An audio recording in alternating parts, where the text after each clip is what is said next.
We see these kids throwing at incredible speeds.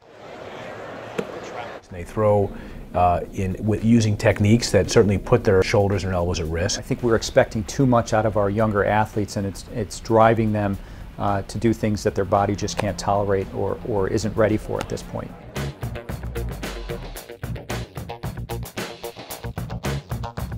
It is kind of scary how these injuries are moving into a younger age category than they ever used to before.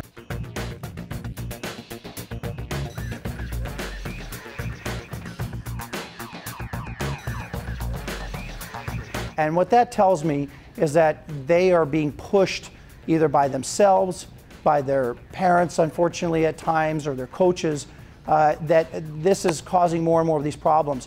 We really have to pay attention to the kids, and if they're having a pain in their elbow or discomfort in their elbow, we've got to back down.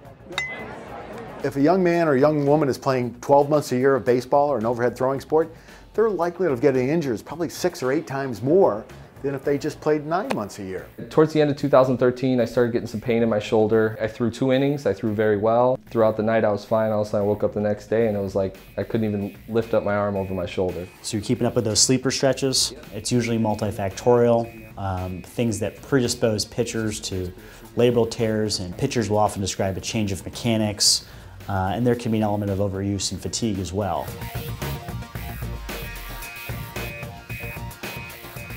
To adhere to pitch counts, don't overuse an arm, it's just not worth it. We feel that all upper extremity youth athletes, and that's volleyball, swimming, baseball, even tennis, should probably take 3 months off from that sport. Cross-train, play a different sport, do nothing.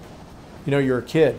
I think we really want to try to avoid that knockout punch where you develop serious structural damage at a relatively young age, either to the soft tissues around the joint, like the labrum of the shoulder, the labrum of the hip, or the rotator cuff, or the ligaments in the wrist itself, that lead to lifelong changes or permanent structural damage such that you're jeopardizing your ability to play recreational sports in high school or college or with your kids as you get older.